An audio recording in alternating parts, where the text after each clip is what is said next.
Hey, what's up guys? Welcome back to my contest prep series, doing the Chicago Pro, currently 2 weeks out this morning. So made a lot of changes over these past few weeks. Diet hasn't changed too much, but this morning I woke up at an all-time low for prep. I was 213 and definitely a lot tighter. I haven't had the luxury of a lot of refeed days or high days because this last bit of weight, it takes quite a bit to get off. But I'm not having to do anything really excessive to get there. So overall, I feel really good. The diet has been pulled out 30 grams of carbs and added in 10 grams of fat. So I'm right around, it's like 190 grams of carbs, 270 protein, and 50 fat. So it's still a reasonable amount of food. Like training on that amount of food has been reasonable. What more of the issue is like just body fat's low and just energy gets a little bit lower. I can definitely feel more of my joints too, being this lean.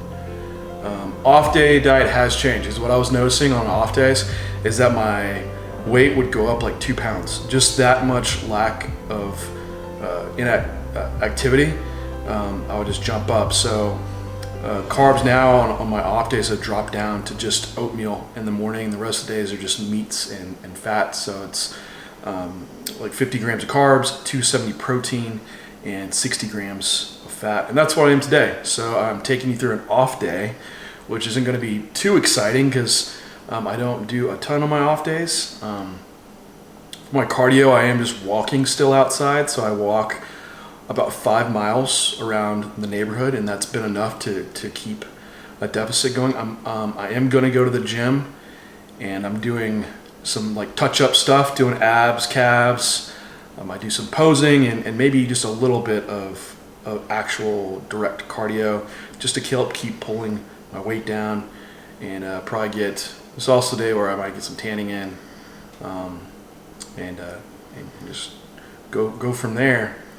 And other things that have come up with my quad injury, some people asked about that, and that is going exceptionally well. I have pretty much no limitations to it all. Aesthetically, it looks great. There's no water on it, so there haven't had an issue. And then I had a little bit of issue in my shoulder 2 days ago. Had some massage work done, and now I actually feel like this morning I woke up like pain-free everywhere, which sounds crazy, but it's kind of not normal. Usually there's always some little ache or nag somewhere, especially on prep with cardio like walking. Honestly, walking will beat me up too. Is high. So overall, feeling really good. I'm leaner. I'm excited. We're almost there, and we'll head over to the gym and get some touch-up stuff in. Okay, so for calf training, I'm doing calves twice a week. Off season, I will move that frequency up to 3 times, but on prep, I usually do decrease training volume on them. For one, all my cardio right now is walking. It's walking 5 miles, like just the overall direct fatigue to that muscle group is pretty high. So I can't do my normal training volume on them. But calves does respond well to higher frequencies and higher volumes. So right now, like I'm doing 12 total work sets a week for calves, which I'll do some type of calf raise with knee extension, like standing calf raise, donkey calf raise, 3 straight sets. Then I'll do something bent knee, so like a seated calf raise for 3 sets, and really pay attention to the execution, because for calf training, I see it done wrong so often. But your calves, in the connective tissue, it has a very high elastic component. So they get a lot of really good stretch reflex. If you're using stretch reflex, which is a neurological reaction, you're not going to produce a lot of mechanical tension within the actual fibers for producing growth. So you want to bring the weight down like a 5-second eccentric, pause at the bottom for 2 seconds, and then explode up. That way you'll get the best loading on calves. So you see guys balancing with short range of motion, like that's not how you're going to build your calves up. So So that's been the protocol for calves this far. Once I get in off season, I can increase that volume, usually to 20, I'm even going as high as 25 sets for calves, doing them three days a week. So, but just now the volume is rough.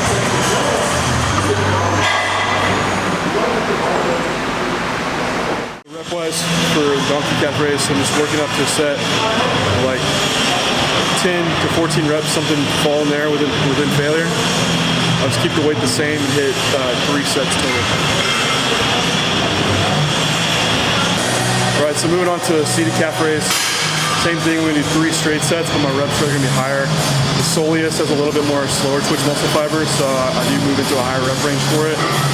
Let's hit a set of like 20 reps, and then just stay with that same weight and just go to failure for 2 more times. I'm gonna superset it with an anterior tibialis raise.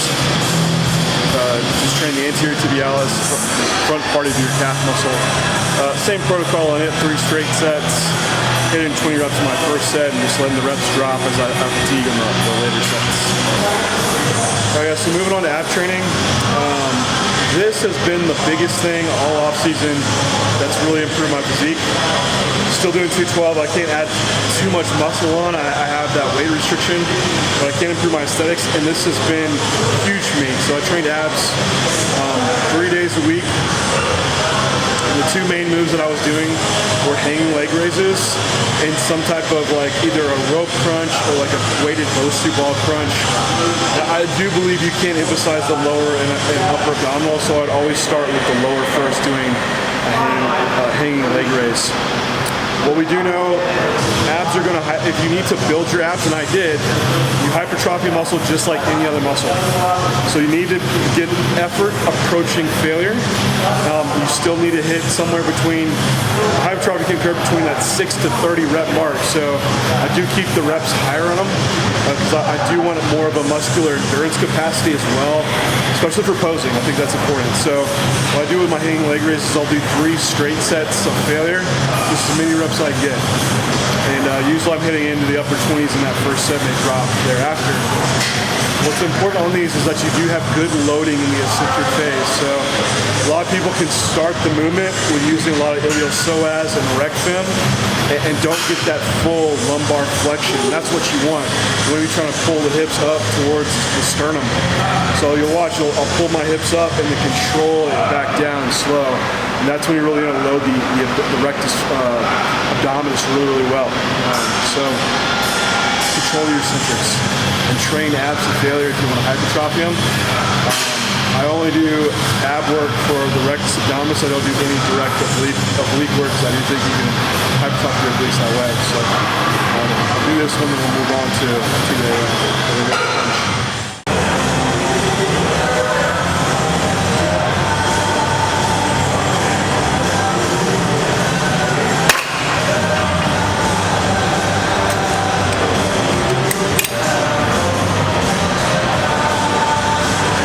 So on the rope crunch, what you want to do is make sure you're only flexing at the spine. You're just trying to move basically chin down to hips. You shouldn't see your hips come up or shift back. All we want is that trunk flexion. Come down, I pause, and I'm thinking of it just like if I was hitting like an overhead abdominal shot. Pause, squeezing, get a good contraction to control the eccentric up. On this one, I'm trying to hit around 12-15 reps. And you see 3 straight sets on it. And after those, that'll wrap up my ab training. So it's 6 total work sets. And again, doing that 3 days a week. All right, so I'll do some posing today. Anything with posing, making sure that, for one, you're not super fatigued when you are posing. Some people wait till like the end of their sessions and they're not hitting their posing right on. So I believe you should be fairly fresh when you are doing your posing and make sure you can concentrate and really hit the poses like you should. Other thing is, like, we're trying to build up endurance for the stage. And so what I want to be able to do is to go through 3 to 4 rounds of every pose and be able to hold each one for 10 seconds continuous. And if I can do that, I should be good on stage. So today, just going to be walking through poses and playing around with my individual routine for when I come out, make sure I'll have all that nailed down. So when you walk out, there's no winging it. You don't want that, and I want to make sure I'm presenting like my best poses when I do go out there for my individual. So I wrapped up my calf nap training, been posing. I did 20 minutes of cardio on the Stairmaster. Just brought my meal with me, which I always plan for the worst because it can take forever at the gym sometimes. So I'm just doing 6 ounces of chicken, 100 grams of spinach, 16 grams of almond butter for this meal. That's pretty much what every meal is for the rest of the day. So eating this, and then I'm gonna go tan, and then get back home finally. At this point, I have to have my fluids and sodium intake down so you can really have a good response going into peak week. So right now, especially with food lower, I'll put down a lot of water. So right now I'm at 3 gallons a day, consistently every single day. It's fairly spaced out. In my meals, I'm adding a 1/4 teaspoon of pink salt. Pre-workout meal, I'll do 1/2 teaspoon, and I'll also add about 1/2 teaspoon to my pre-workout drink. As you're dieting down, you're getting flatter. Sodium will help give you somewhat of a pump and help you keep a strong muscle contraction, especially if you're doing more cardio. Your sweat rate's higher, you're drinking more fluids, so you're also excreting more. That's important to bring sodium up as well. So when I go into peak week, my body will be accommodated to high water, high sodium. So if I do have to make slight alterations, just reducing some and get a good response in dropping water. So it's important that as you move through prep, like you nail down how much sodium you have, how much water you have, and keep it really high all prep. All right, so I'm at the tanning salon now. So what I am doing this prep because it's been issues in the past where I was too light on stage, which can happen. You don't know what the stage lights will always be like. Like New York last year, they added more lights to the stage, which a lot of guys got washed out. And you know, you can hope that the tanner will spray you dark enough out there, but sometimes your skin can only absorb so much. Also, you can start getting muddy if they start spraying too much.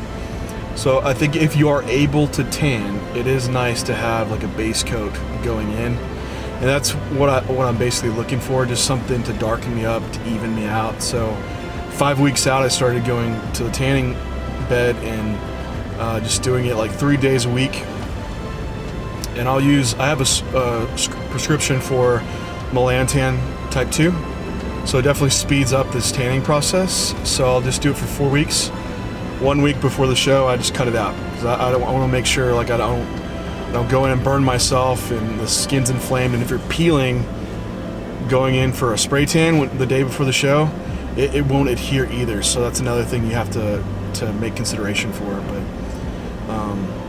But so far, tan's going really well. I'm definitely starting with a better base, so my stage color should be right on. And what a shitty way to like put all this work in and have your stage color be off. So that's the last thing that I want. So these little details matter a lot.